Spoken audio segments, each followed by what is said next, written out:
Have you ever felt a strange hum in your palms for no reason at all? A subtle, persistent pressure that seems to pulse from the inside out? What if that odd sensation wasn't random, but the first whisper of a seismic shift about to rewrite the entire story of your twin flame connection? The September lunar eclipse is not just another astrological event to be noted and forgotten. It's a spiritual threshold, a point of no return. In the quiet that follows the moon's shadow, you won't just feel different. Your very body will begin speaking a new language, a fine trembling under the skin, mornings that feel oddly foreign, a sudden intolerance for noise that scrapes at your peace. These are not signs you're falling apart. They are proof you are being reassembled. This is where the old rules of longing and chasing dissolve, making space for a new frequency of connection, one built not on desperate hope, but on unshakable, embodied knowing.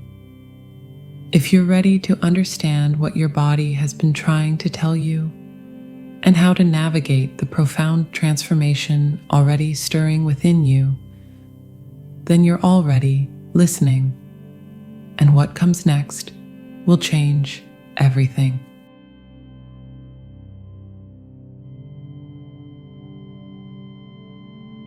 Let's get one thing straight. You're not going crazy. That peculiar tremor under your skin, the sudden urge to jump out of your own flesh when the supermarket gets too loud, that's not anxiety. That's architecture. In the days following the eclipse, you will step into what I can only describe as a dimensional crossfade. Imagine standing in a doorway, one foot in the life you've known, with its familiar heartaches and comforting limitations, and the other foot in, well, something else entirely. A new timeline, and your body, your beautiful, sensitive, often misunderstood body, is the first thing to know it. Your mind will lag behind, scrambling for a rational explanation, trying to file these sensations under stress or need more coffee. But your body, it already speaks the language of this new frequency. It's not asking for permission, it's reporting live from the future. This hypersensitivity, this feeling that crowds are unbearable and noise isn't just sound, but a physical invasion, is your spiritual immune system kicking into high gear. Think of it this way. You've spent years, maybe lifetimes, tuning your radio to a station full of static. It was all you knew. The eclipse, it's the cosmic hand that changes the channel to a crystal clear, high-definition signal. And suddenly, all that static isn't just annoying, it's painful. It's an assault on a nervous system that is now calibrating itself to the pristine, powerful bond you share with your twin. This isn't a weakness. This is your body's profound intelligence, rising up to protect the most sacred thing you're building. It's building a moat around your castle, and yes, it might feel isolating for a moment, but it's only keeping out what cannot belong. Your craving for silence isn't a retreat from the world. It's an act of fierce protection for the new world being born within you. And then there are the activations. Oh, the activations. This is where it gets fascinating. You'll feel it. A subtle, persistent pressure.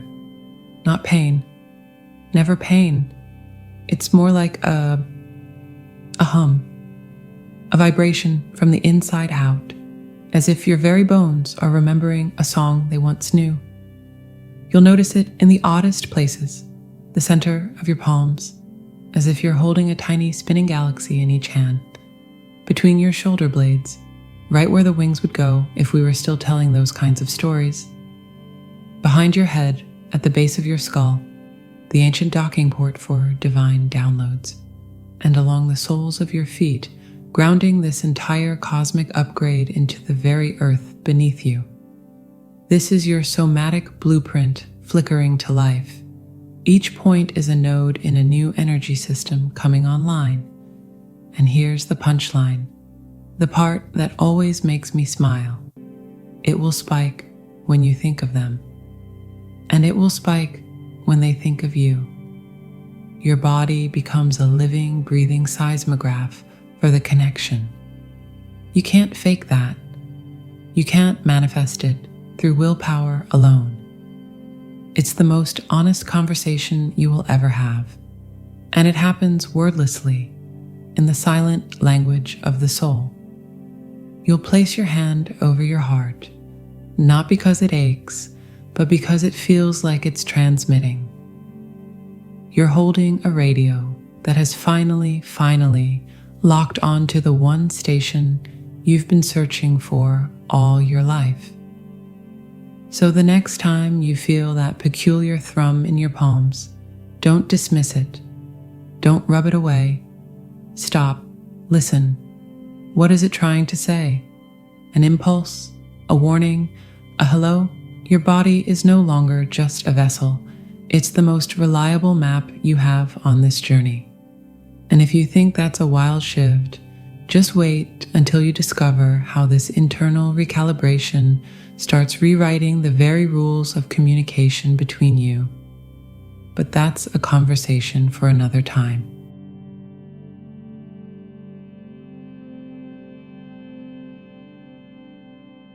Let's talk about something terribly unsexy but utterly divine.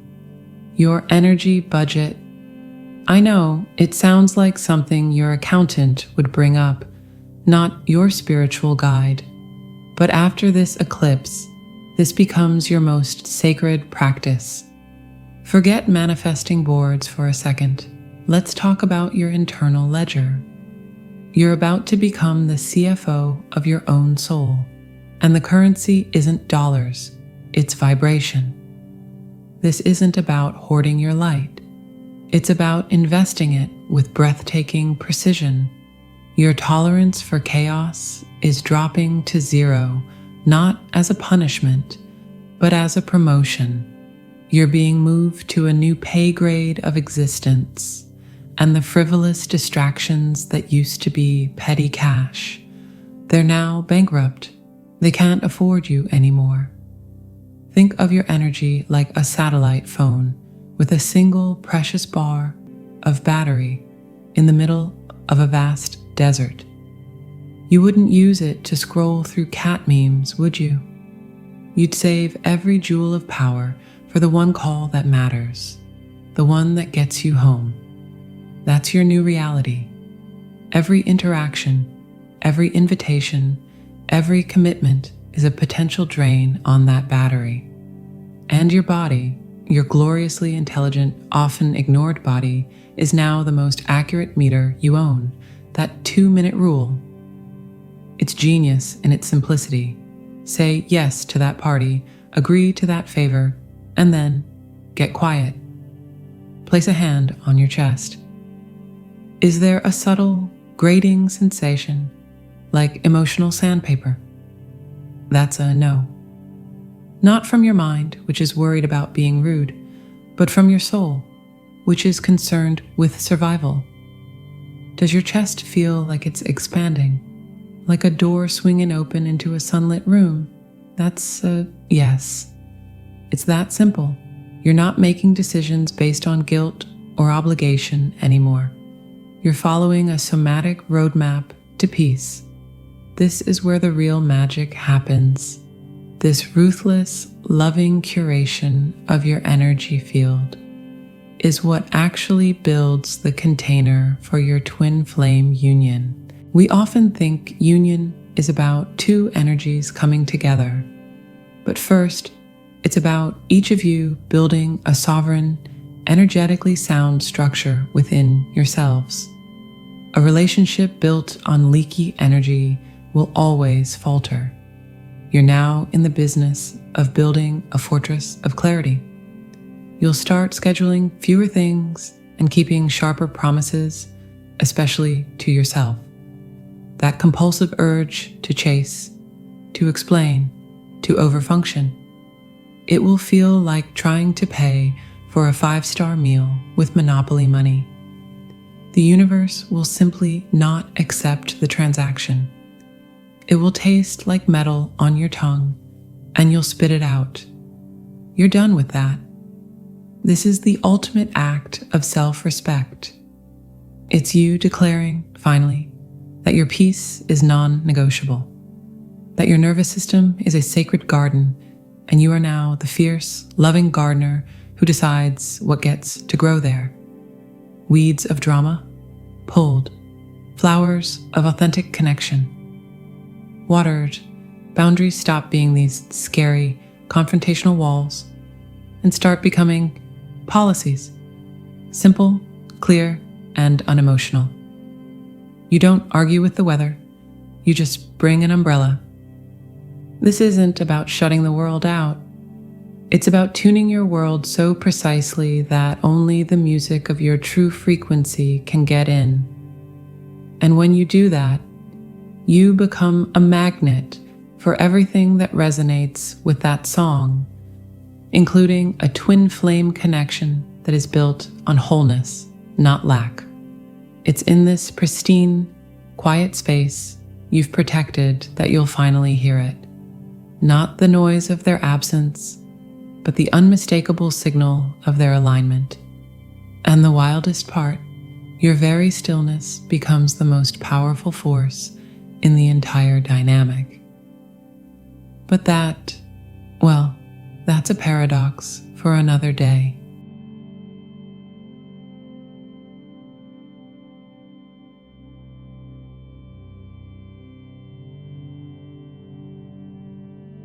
All right, let's talk about the elephant in the room. The one that's currently thrashing around, knocking over furniture, and generally making a spectacular mess. I'm talking about the mirrored chaos. Here you are, finally getting your ducks in a row. You've done the work. You're holding your energy. You're breathing through the activations. You're practicing that spiritual frugality like a pro. You feel steady, clear. And then you look across the energetic divide, and what do you see? Them, spinning, raging, maybe pulling away into a silence that feels like a vacuum. And the old script, the one written by every heartache you've ever known, screams one word: rejection. But what if I told you that this isn't a rejection? What if this is the most profound validation of your progress you could possibly get? This is the great paradox, the beautiful, maddening mystery of the mirror. You've just upgraded your operating system to something cleaner, more coherent, and infinitely more powerful. You've stopped emitting the chaotic signal of chase me, fix me, need me, and their entire energetic ecosystem, which was built to resonate with that old frequency, has just been thrown into a tailspin. Their chaos is not a reflection of your failure. It is a reverberation of your success. They are not running from you. They are scrambling to find solid ground in a field that you have just fundamentally recalibrated by your very stillness. Let that sink in. Think of it like this. You've been dancing a frantic, exhausting tango for years. Step, pull, push, strain. It's all you've known. Then one day, you simply stop. You stand perfectly still in the center of the ballroom. You breathe. Your partner, expecting the familiar tug, stumbles. They might even get angry, confused by the sudden absence of resistance. They might try to dance harder, faster, more wildly, trying to force the old rhythm back into existence. Your job in that moment is not to jump back in and start dancing again to make them comfortable. Your job is to hold your ground, Your stillness is not an absence of action. It is a new and more powerful form of it. Your refusal to engage in the old dance is the only thing that can possibly create the conditions for a new one to be born. This is where you must become a spiritual scientist, not a frantic lover. Do not diagnose their storm.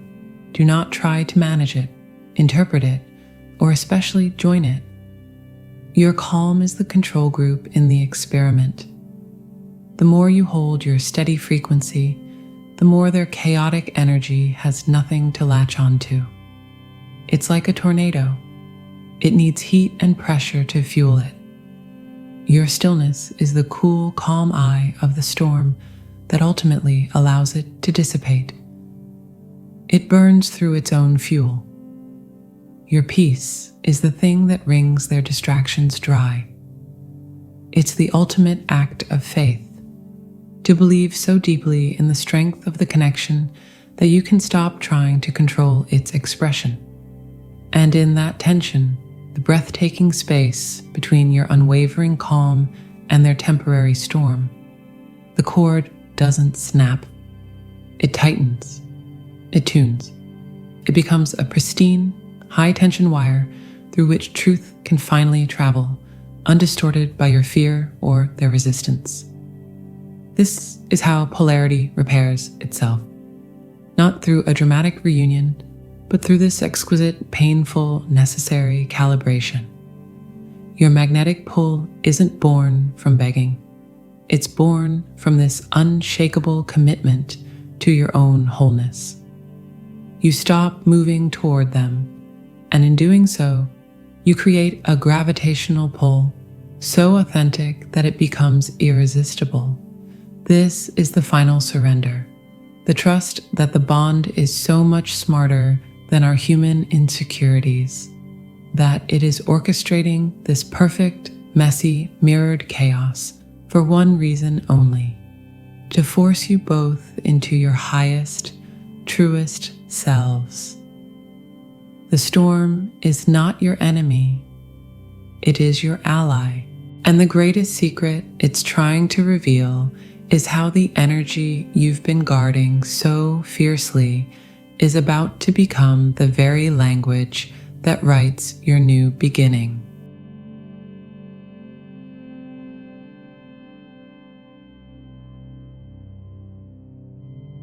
So here you are, standing in the quiet aftermath of the quake. The 8th day has folded into the 9th, and something has settled. Not an ending, never an ending, but a profound, cellular kind of beginning. You've navigated the crossfade, felt the raw hum of activation in your palms, become a shrewd investor of your own spirit, and held steady in the face of mirrored storms. And now, integration begins. This is the part where the magic weaves itself into the mundane, where the celestial download becomes bone-deep knowing. You're not just receiving the signal anymore. You are the signal. And the world, in its own strange, synchronistic way, is beginning to lean in and listen. Think of it like this. You've spent this entire time learning a new language, the silent, vibrational lexicon of your own soul. At first, it was all effort, concentration, trying to translate the tremors, decipher the pressure, understand the quiet yes and the sandpaper no. But now, you're not translating anymore. You're dreaming in it. You're thinking in it. The voice inside your chest doesn't sound like a foreign broadcast. It sounds like the most familiar home you've ever known. You'll set a boundary, and your body won't even flinch. You'll speak a truth, and the air in the room will rearrange itself to hold it. This isn't arrogance, it's alignment. It's the simple, effortless grace of a tree that has finally grown into its roots. The lies you used to cozy up to, the ones about not being enough, about needing to be smaller, quieter, less, they've collapsed, not with a dramatic bang, but with a sigh of relief. They just don't fit you anymore. They're like a coat you outgrew years ago, and you've only just now noticed the seams were splitting. You'll walk differently because the gravitational pull of your old stories has lost its power. You'll speak differently because your words are no longer filtered through the static of someone else's approval. You will look in the mirror and perhaps for the first time, recognize the being looking back, not as a seeker, but as a sovereign creator. And the reflection will recognize you right back. This journey was never about finding a missing piece outside of yourself. It was always about remembering the wholeness within, so profoundly that it magnetizes its mirror. The eclipse didn't give you anything new. It scorched away everything that was never truly you. It forced an authenticity so razor sharp that it cuts through illusion without you even lifting a finger. The path forward isn't about chasing or waiting. It's about building with the materials of your own courage, the containers of your own discernment, on the blueprint that is now humming softly in the very marrow of your bones. You are not waiting for a miracle. You are the miracle in progress. And the love you've been yearning for? It's not a distant destination. It's the natural, inevitable taneko of the frequency you are now learning to call your own. So take a breath. Feel the new ground beneath your feet. It's solid. It's yours. And the next step? It's not a question of if, but when you feel the gentle, irresistible nudge to take it.